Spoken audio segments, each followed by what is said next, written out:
Assalamualaikum warahmatullahi wabarakatuh. Perkenalkan, nama saya Siti Najira Raudoh. NIM saya 0106250116. Saya dari PAUD 1 yang saya hormati Bapak Syamin Syahidin, MPD, selaku dosen Ulumul Hadis. Video ini dibuat untuk memenuhi tugas UAS mata kuliah Ulumul Hadis. Saya di sini akan menjelaskan pengertian, perkembangan, macam-macam hingga posisi hadis dalam syariat Islam. Pengertian dasar hadis, ucapan, perbuatan, takrir, dan sifat Nabi Muhammad SAW. Sunnah, teladan Nabi bisa sama dengan hadis atau amalan yang dapat pahala jika dikerjakan dan tidak berdosa jika ditinggalkan. Khobar, berita luas, bisa dari Nabi atau tokoh selain sahabat. Tabi'in. Atsar, umumnya dari sahabat dan tabi'in. Ada yang menyamakan dengan hadis atau khobar. Perkembangan hadis.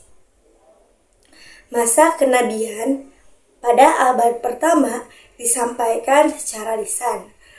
Masa sahabat atau khulafaur rasyidin abad ke-1 dihafalkan dan diriwayatkan secara lisan. Penulisan terbatas selektif.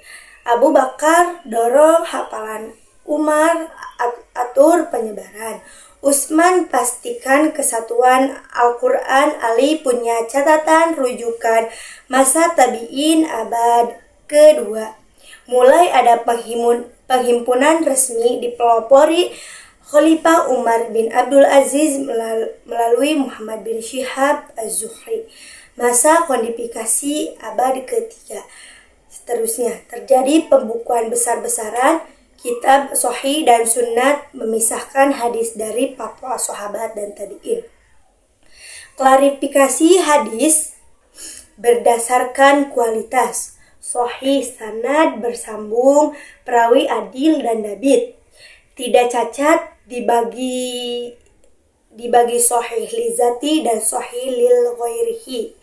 Hasan, perawi adil, sanad bersambung dan ingat kurang kuat dari sahih. Dibagi hasan li zati dan hasan lil ghairihi. Dhaif, tidak memenuhi syarat sahih atau hasan karena kelemahan sanad atau periwayat, tidak boleh jadi dalil akidah atau hukum. Berdasarkan sanad, mutawatir, ahad, mustahil, muqoti, mursalah, murdalis. Berdasarkan kuantitas rawi, mutawatir, banyak perawi di setiap generasi. Mustahil, pendusta, kebenaran pasti. Contohnya, larangan berbohong atas nama Nabi, hadis rukun Islam. Ahad, sedikit perawi, perlu diverifikasikan bisa masuk sahih, hasan atau dhaif. Jenis khusus hadis. Hadis maudhu, palsu yang disandarkan kepada Nabi, penyebabnya motivasi salah, kepentingan politik, merusak Islam, keuntungan duniawi.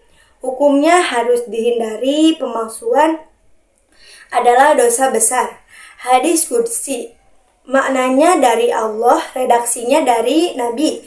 Perbedaan dengan Al-Quran, tidak boleh dibaca di sholat.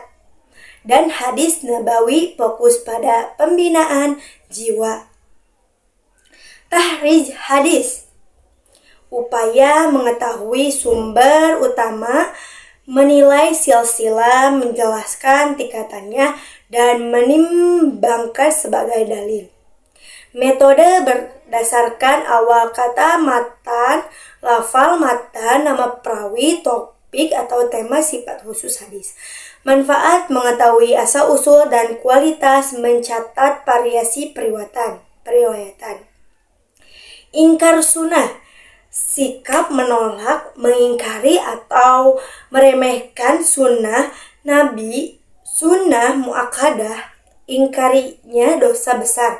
Contohnya mengingkari sholat, sunnah rawatib, sunnah ghairu muakkadah. ingkarinya tidak berdosa jika ada alasan sah. Contohnya tidak melakukan sholat tahajud karena kesibukan atau kesehatan.